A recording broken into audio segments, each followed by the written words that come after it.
Muy bien.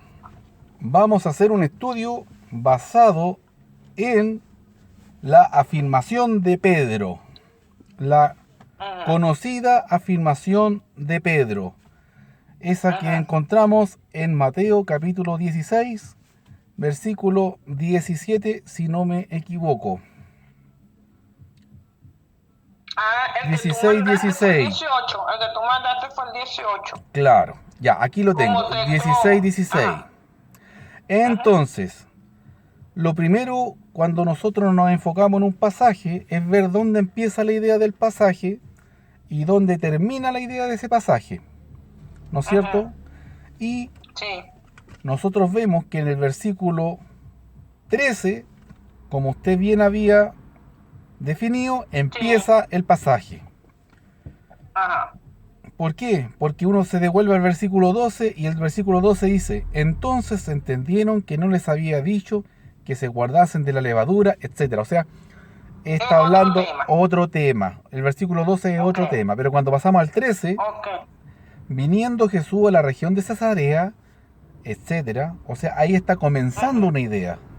Está dando un contexto de que está empezando una idea. Y la idea comienza con que Jesús está viniendo a Cesarea de Filipo. Entonces el versículo 13 es donde comienza el pasaje. Y uno continúa leyendo para ver dónde termina. Y usted dijo hasta el 20. Y correcto. Excelente. En el versículo 20 termina el pasaje. Ahí termina la idea. Esta idea. ¿Por qué? Porque al leer el versículo 21 dice: desde entonces Jesús comenzó a declarar a sus discípulos que era necesario ir a Jerusalén, etc. O sea, ¿qué tiene que ver? Claro, ¿qué tiene que ver con que él sea necesario ir a Jerusalén, a padecer, a cumplir la escritura, etc., a morir, a resucitar al tercer día, etc.? ¿Qué tiene que ver eso con lo anterior? Nada. Entonces el versículo 21 es otra idea. Y así, dentro del mismo capítulo, podemos tener 2 o 3 ideas. Y a veces ideas largas que se extienden por más de un capítulo, como el Sermón del Monte, que es un solo mensaje, pero largo, 3 capítulos completos. Pero muy largo, claro. Pero aún así, en el Sermón del Monte, que es un discurso completo del Señor Jesús, también lo podemos separar en ideas, aunque sabemos que es un solo discurso. Entonces es importante esto de darle límites a un pasaje, es decir, dónde empieza esta idea, dónde termina esta idea. Y aquí es fácil, muy fácil identificarla. Eso no significa que uno no se puede equivocar. Así que felicitaciones, porque efectivamente el pasaje está bien el pasaje, los límites. Están bien limitados, ¿no es cierto? El pasaje sería del versículo 13 al versículo 20. Entonces, vamos a ir versículo a versículo, porque al final nosotros queremos llegar al versículo 16. En el versículo 16... Simón responde: tú eres el Cristo, el Hijo del Dios viviente. Ese es el versículo clave, ¿no es cierto? A eso Jesús responde algo, pero también antes de esa respuesta de Pedro hay una pregunta. Bueno, realmente hay 2 preguntas. Y vamos a ir versículo a versículo viendo de qué se trata. Y dice el versículo 13: viniendo Jesús a la región de Cesarea de Filipo, preguntó a sus discípulos diciendo: ¿quién dicen los hombres que es el Hijo del Hombre? ¿Cómo entendemos eso? ¿Cómo entendemos eso? Jesús, ¿quién dice? Los hombres, o sea, el pueblo en general. ¿A quién le está preguntando el Señor Jesús? Esa pregunta. ¿A quién le está preguntando el Señor? Recién lo leímos. Hay que estar a los 100%. Discípulos. Eso. Hay que estar atento. Jesús le está preguntando a sus discípulos. Entonces, cuando le pregunta a sus discípulos y le pregunta quién dicen los hombres, esos hombres no son los discípulos. No, porque le está diciendo quién dicen los hombres. O si no le diría qué dicen ustedes. O si no le diría qué dicen ustedes. Ese es un tema de lenguaje, ¿no es cierto? Ya va, un momentico. Sí. Entonces está claro que la pregunta la hace a los discípulos. Es un tema de lenguaje. Porque o si no, Jesús hubiera dicho: ¿qué dicen ustedes que es el Hijo del Hombre? Entonces la pregunta es a los discípulos. ¿Y acerca de qué dicen? El pueblo. El pueblo está conformado por ejemplo, fariseos, publicanos, personas trabajadoras, personas de toda índole. O sea, ¿qué dice el pueblo?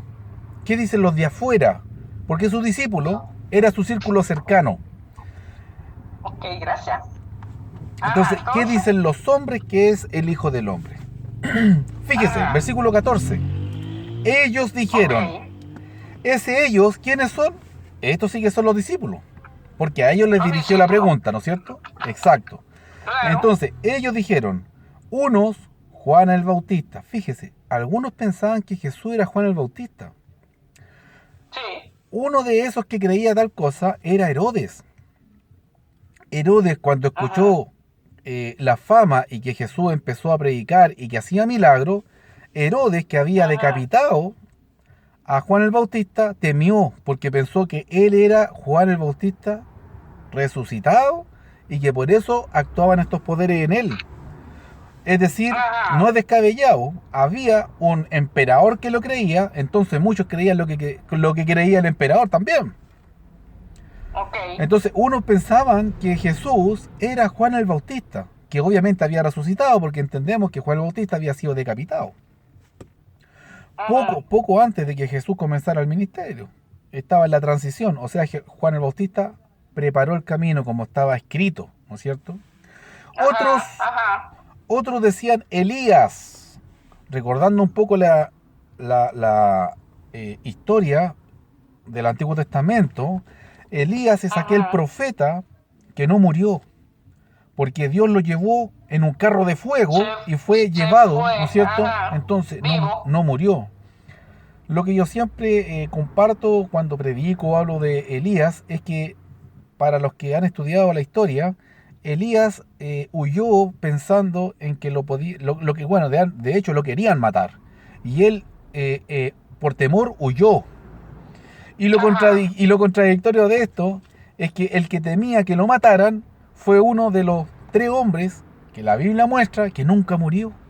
Increíble. Entonces algunos decían que Jesús era Elías, que de alguna manera había bajado del cielo y por eso actuaban quizás en esos poderes. Entonces algunos decían, él es Elías. Otros decían, no, es Jeremías o alguno de los profetas. O sea, en pocas palabras, ¿qué cualidad comparte Juan el Bautista, Elías o Jeremías? ¿Qué cualidad comparte, hermana? ¿Cuál de ellos?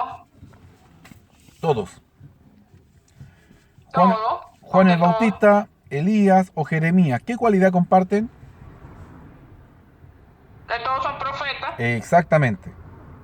En pocas palabras, cuando ellos le dicen que el pueblo piensa eso, que él es Juan el Bautista, Elías, Jeremías o alguno de los profetas, en pocas palabras, el pueblo afirmaba que Jesús era un profeta. Era un enviado de Dios. El pueblo estaba de acuerdo en que Dios había enviado a Jesús.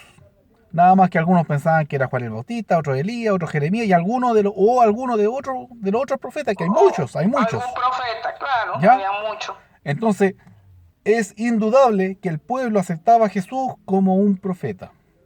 Pregunta, hermana. ¿Jesús era profeta?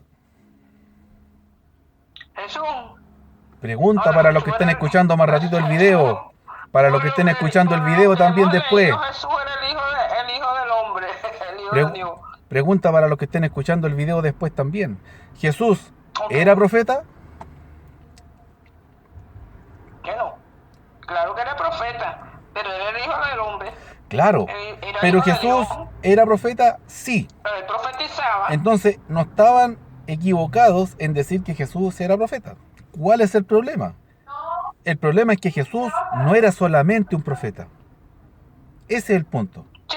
Jesús era más que un profeta, ¿no es cierto? Era el ungido, era el Mesías, era el escogido, era el Hijo de Dios. Era Dios mismo que había tomado forma de ser humano y había venido a este mundo. Humano, claro. Pero Él es divino. Él estaba desde la eternidad, desde siempre,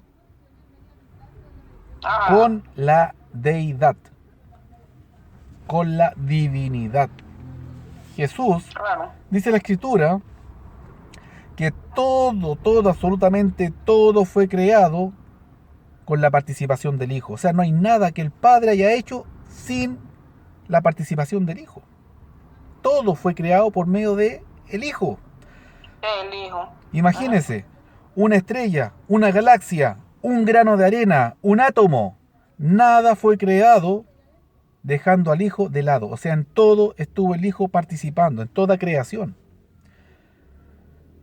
Entonces, ¿Jesús era profeta? Sí, pero era más que profeta, ¿no es cierto? Y Era más el que pueblo, profeta. claro, y el pueblo se quedaba ahí nomás. El pueblo lo reconocía como profeta. Hasta cierto punto esto es bueno. O sea, cuando vieron todas las señales que hizo, ellos también aceptaron que la enseñanza era conforme a la palabra de Dios, etcétera. Ellos dijeron, este hombre, perdón, este hombre es profeta, este hombre viene de Dios. Es imposible que este hombre hable por su propia cuenta. Eso quedó descartado. Él era profeta. Hubo unanimidad en que Jesús era profeta. Pero Era más que eso. era más que eso. Y después de que los discípulos responden lo que el pueblo pensaba de él, ahora a Jesús le importa lo que sus discípulos piensan de él. Y así pasamos al versículo 15. Ajá, vamos al 15. Y ahí viene la segunda pregunta. Él les dijo, hablando de Jesús, ¿y vosotros? ¿Quién decís que soy yo? Ahora la pregunta es para ustedes, para los discípulos, no para los de afuera. Ahora la pregunta es para el círculo cercano, los que han caminado con Jesús todo este tiempo y, ¿no es cierto?, los que lo conocen en lo íntimo. Porque Jesús, si bien caminó por toda Israel, no le predicó todos los días a las mismas personas. Fue en distintas regiones, en distintas ciudades, pero sí los discípulos eran los mismos. O sea, los discípulos eran los mismos en todas las ciudades porque iban con él. Entonces, hay muchas cosas en la intimidad que ocurrieron con los discípulos. Por ejemplo, cuando atravesaron el lago de Galilea, se desata una tormenta y la barca se empieza a hundir porque las olas eran muy grandes, el viento era muy fuerte y la barca se empezó a hundir. Y ellos vieron que él reprendió al viento y al mar y temieron preguntándose quién es este que aún los vientos y el mar le obedecen. O sea, ellos mismos se estaban haciendo esta pregunta que Jesús le está haciendo ahora. La diferencia está en que eso está por allá por Mateo 8. Si lo quieren ver, Mateo 8. Y aquí ya estamos en el 16, o sea, ha pasado harto tiempo. Ellos ya no se harían esa pregunta. ¿Quién es este? No. Pero Jesús se las hace. ¿Quién decís vosotros que soy yo? Jesús está interesado en saber qué dicen los discípulos de él. ¿Y qué responde Simón Pedro? Tú eres el Cristo, el Hijo del Dios viviente. Tú eres el Cristo, el Hijo del Dios viviente. ¿Quién lo respondió? Pedro. ¿Lo respondieron los demás? No. No. ¿Lo decía el pueblo? No. El único, ¿no es cierto?, ser humano, y podríamos decir el primer ser humano que declara que Jesús es el Hijo de Dios, que Jesús es el Mesías, el ungido, el escogido, el Cristo, es Pedro. Pedro es el primer ser humano que puede percibir y darse cuenta de esto. Ahora uno se pregunta cómo los otros 11, porque eran 12, de los 12, cómo uno solo se dio cuenta de esto. Si los 12 presenciaron todo lo mismo, cómo los demás fueron tan sordos, tan ciegos, para no darse cuenta que Jesús era el Cristo, el Hijo de Dios. Si Pedro no tuvo ningún trato especial, hasta cierto punto, claro, Juan, Jacobo y Pedro eran los tres especiales en el sentido de que él a veces se apartaba con ellos tres solamente, y una de las actividades que Jesús compartió con solamente ellos tres fue, por ejemplo, la transubstanciación o transfiguración. Ya, está bien. Ahí no se reveló a los 12, tomó solamente a Pedro, Juan y Jacob. Pero en general, andaba con los 12 para todos lados. A los 12 los andaba correteando, retando, instruyendo, enseñando. dormían en un lugar juntos, comían juntos, bromeaban posiblemente, hablaban del futuro, muchas cosas en la intimidad. Entonces la pregunta es cómo es posible que solamente Pedro se haya dado cuenta de esto. Pero en fin, fíjese que cuando alguien es capaz de ver que Jesús es el Cristo, el Hijo de Dios, no es por sí mismo, es porque Dios se lo revela. Y eso está en el versículo 17, en el A él se lo siguiente. reveló.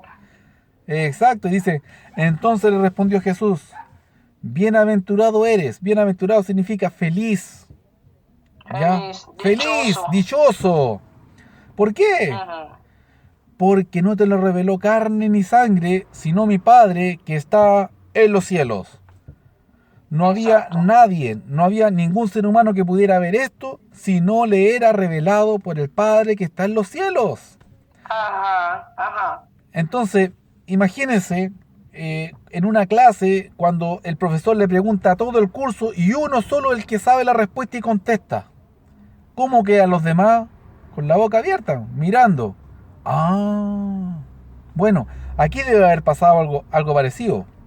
Ellos han de haber pensado con razón esto, con razón esto, con razón. Empezaron a recordar Claro, muchas entonces cosas tiene y no le razón. encontraban explicación. Claro, después cuando, mire, si cuando el que contesta en la clase da la respuesta, después todos dicen, ah, sí, pues era fácil, ah, obvio, pero si obvio no hay otra respuesta. O sea, pero, Pero no lo veíamos. claro, No, ese no es el lo veíamos. punto. Sí. A veces la ceguera es tan grande y Mm, en lo espiritual y en lo físico. Si hay veces que uno exacto. dice, chuta, me pegué un cabezazo con un árbol o con un poste que se me atravesó. Oye, si el árbol o el poste estuvo siempre ahí, po. Tú no lo viste, Sí, claro. ¿no es cierto? Entonces Nadie. pasa eso Nadie. en lo espiritual también. A veces nos chocamos con el poste o con el árbol y le echamos la culpa al poste o al árbol de atravesarse. Somos ciegos. Sí. Entonces, bueno, en este momento, el alumno estrella es Pedro y contestó bien que Jesús era el Cristo, el Hijo de Dios, y a esto Jesús confirma, ¿no es cierto? Excelente, Pedro. No solamente soy un profeta, también soy el Cristo, también soy el Hijo de Dios. Porque todos los anteriores eran profetas, sí, Jeremías, Isaías, Juan el Bautista y muchos más eran profetas, sí, como él también era profeta. Pero ellos no eran el Mesías, esos profetas no eran Mesías, y mucho menos eran el Hijo de Dios. Entonces, Claro. primero Jesús confirma que la respuesta de Pedro es excelente, es la verdad y que la reveló el Padre que está en los cielos. Y agrega algo, dice, y yo también te digo que tú eres Pedro y sobre esta roca edificaré mi iglesia y las puertas del Hades Ah, no prevalecerán contra ella. contra ella. Esta es una idea un poco larga, vamos a ir frase a frase, no es difícil de entender después de que uno la entiende. Dice, yo también te digo que tú eres Pedro. Bueno, aquí Jesús a Cefas o Simón, que es arameo griego, le cambia el nombre y le dice, tú ahora vas a ser Pedro. Él no se llamaba Pedro Pedro, él se llamaba Cefas o Simón, según el arameo o o el Simón. griego. Y él le Aquí, cambió el nombre. aquí es cuando el Señor le dice, tú ahora vas a ser Pedro. Pedro del griego, Petra, significa piedra. O sea, aquí Jesús le pone el nombre a él, piedra. En griego, Piedra. Petra, que nosotros lo conocemos como Pedro. ¿Qué más dice? A ver, versículo 18. Y sobre esta roca, roca es, Edificaré la iglesia. claro, roca es Petros. La palabra roca en griego es Petros. Entonces, al decir Pedro y al decir roca, no se está refiriendo a lo mismo. Ajá. Una cosa gramatical por algo ser. Primeramente, vamos a verlo como gramaticalmente. Piedra y roca no es lo mismo. Son cosas No es lo mismo. distintas. Entonces nos está refiriendo a Pedro. Cuando dice sobre esta roca, no es Pedro. ¿Por qué? Porque Pedro es piedra, de Petros. En cambio, roca Ajá. es de Petra. Son cosas distintas, no Ajá. es lo mismo. son distintos. Claro. Entonces, el Señor dice, tú eres Pedro, o sea, de aquí en adelante tú te vas a llamar Pedro. Segundo, sobre esta roca edificaré mi iglesia. Hay algo sobre lo que la iglesia va a ser edificada, construida, levantada. Y ese algo es una roca, no una piedra. ¿Ya? Y agrega el Señor en el versículo 18 que la iglesia, ¿no es cierto?, acerca de la iglesia, porque dice, edificaré mi iglesia, y las puertas del Hades no prevalecerán contra ella. Contra ella significa contra la iglesia. Las puertas del Hades no prevalecerán contra la iglesia. Hasta aquí es solamente comprensión de lectura, comprensión gramatical, no, ni siquiera teología, todavía no llegamos, vamos a llegar. Pero hasta aquí, ¿no es cierto?, comprensión de lectura nomás. Cuando dice, las puertas del Hades no prevalecerán contra ella, si vemos a la iglesia y el Hades, ¿quién contra quién no va a prevalecer? ¿La iglesia contra el Hades o el Hades contra la iglesia? Fíjese. El Hades no puede entrar contra la iglesia. El Hades contra la iglesia. O sea, ¿quién va a venir a destruir a quién? El Hades viene a destruir a la iglesia, pero no puede. Al revés. No dice que la iglesia va a prevalecer contra el Hades. Dice que el Hades no va a prevalecer contra la iglesia. Va a prevalecer contra la iglesia, ¿Ya? Claro. ¿Eso qué significa? En pocas palabras, hermana, lo podemos sacar de muchos otros pasajes esta información para no hacerlo engorroso. El Hades es un lugar temporal. Sí, es el lugar donde es un lugar especial que Dios ha destinado para las personas, ¿no es cierto? Las almas que mueren van allá. Pero Dios ha predestinado un día, Él ha prefijado en su única y divina voluntad, un día en que todos van a resucitar. Buenos, malos, ateos, creyentes, todos van a resucitar. ¿Y para qué va? Y el Hades va a quedar, ¿cómo va a quedar vacío? Y cuando todos resucitemos, los que estemos muertos y los que no alcancen a morir, dice que van a ser transformados con un cuerpo incorruptible, inmortal. O sea, los que resuciten o los que estaban vivos van a ser transformados o van a ser resucitados con un cuerpo incorruptible, indestructible. Eso está en 1 Corintios 15. Detallado. Entonces, si los que estaban muertos van a ser todos resucitados, ¿quién va a quedar en el Hades? Nadie. Y si los que están vivos van a ser transformados en con un cuerpo indestructible, inmortal, ¿quién va a morir? Nadie. Entonces el Hades va a ser destruido. En ese sentido, el Hades no va a tener ninguna función. Entonces, claro, el imperio de la muerte, la función que cumple el Hades, no va a prevalecer, no va a continuar. En cambio, la iglesia es el reino prometido. Por ejemplo, en Daniel, ¿no es cierto? Allá está hablando de la iglesia. En muchos pasajes más, ¿no es cierto? Muchísimos pasajes más del Antiguo Testamento que los confirman en el Nuevo. La iglesia es un reino que va a levantar Dios, no el hombre, y no tendrá fin.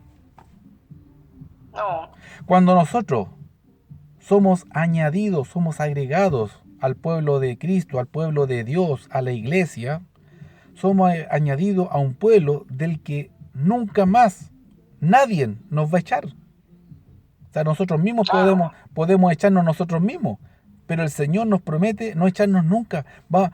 Lo que Él añade a su iglesia es para siempre. Uno nunca va a dejar de ser parte de su pueblo espiritual, de su cuerpo espiritual que es la iglesia. Entonces, esa es la figura. Las puertas del Hades no van a poder prevalecer contra ella. La iglesia es más poderosa que el Hades. Más poderosa. Claro. La iglesia es más poderosa que el Hades. ¿Y por qué la iglesia es más poderosa que el Hades? Porque está sobre la roca. Entonces la roca tiene que ser algo más poderoso que la iglesia. No sé si se entiende la lógica. Claro. Sí. Si la iglesia es más poderosa que el Hades, que la muerte, que el reino de muerte, por estar sobre la roca. O sea, la roca es lo que le da el triunfo o la victoria a la iglesia sobre la muerte.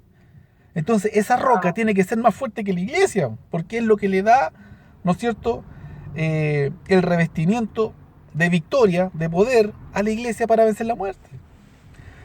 ¿Qué es esa roca? No puede ser Pedro, porque Pedro murió y la muerte venció a Pedro. La muerte venció a todos los apóstoles. No hay ningún apóstol, no hay ningún discípulo del primer siglo ni del segundo siglo. Entonces, ¿qué es la roca? ¿Quién venció a la muerte? Jesús. Nadie más. La piedra angular. Es el único que ha vencido a la muerte y no ha vuelto a morir. Porque en el Antiguo Testamento, en el Nuevo Testamento, hay personas que milagrosamente, por el poder de Dios, han vuelto a la vida. En el Antiguo y Nuevo Testamento. Exacto. Pero después han vuelto a morir. ¿Ya? En cambio, Jesús cuando resucitó, no vuelve a morir más.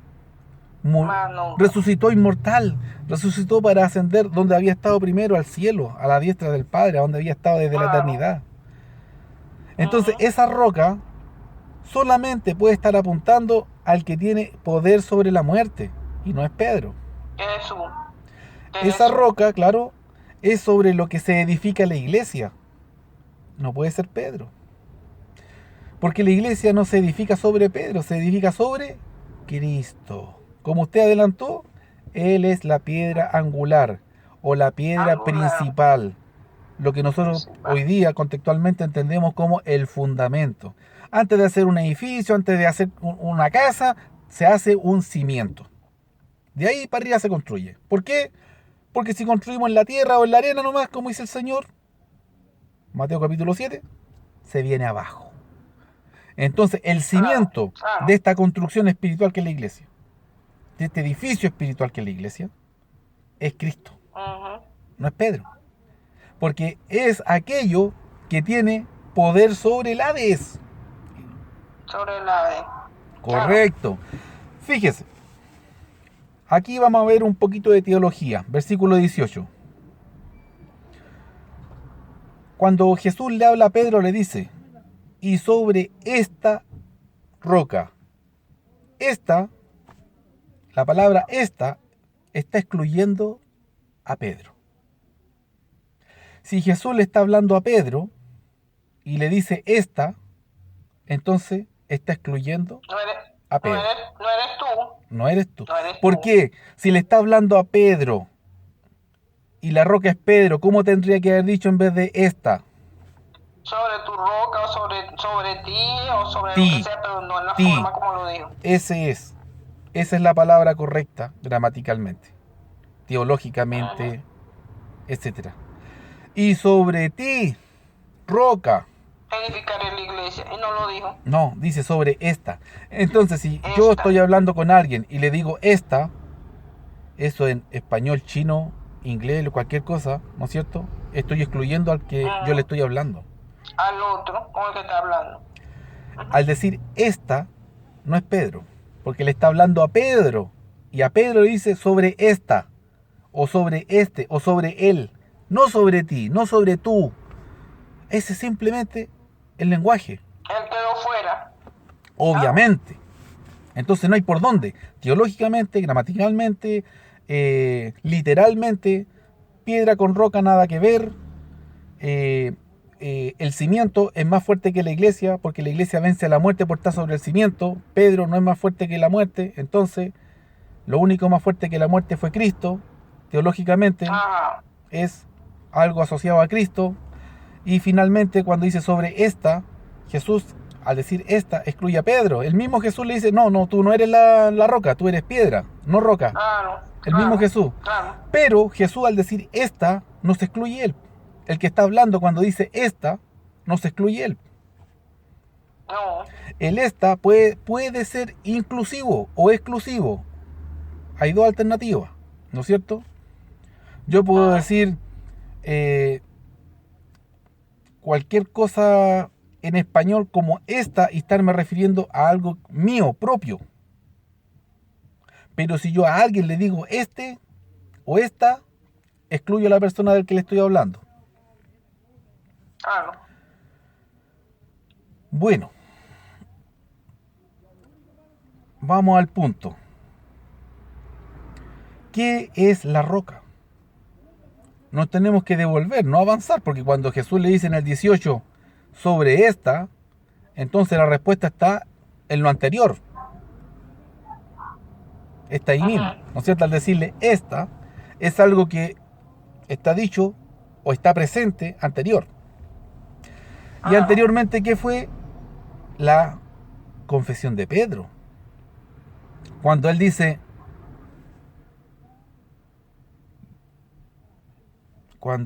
en el 16, tú eres el Cristo, el Hijo del Dios viviente. ¿Cuál es la roca?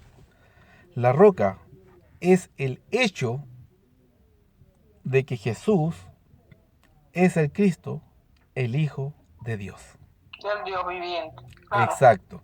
Ahora vamos a verlo desde todos los puntos de vista. Lo hemos visto gramaticalmente, teológicamente, literalmente desde lo que es el griego. Mire, ahora lo vamos a ver desde el punto de vista lógico.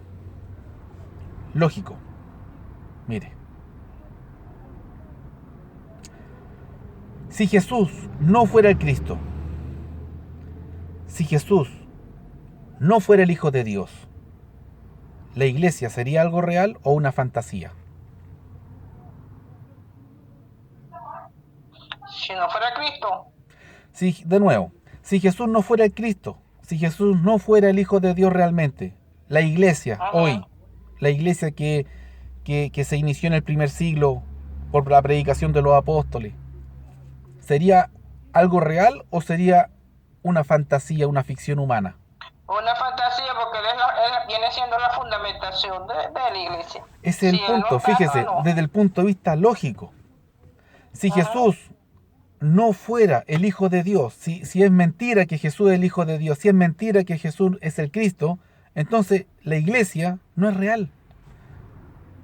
Es ficción. Estamos perdiendo el tiempo. Sí. Entonces cuando dice, sobre esta roca edificaré mi iglesia, no puede ser otra cosa que el hecho de que Él es el Cristo, Él es el Hijo de Dios.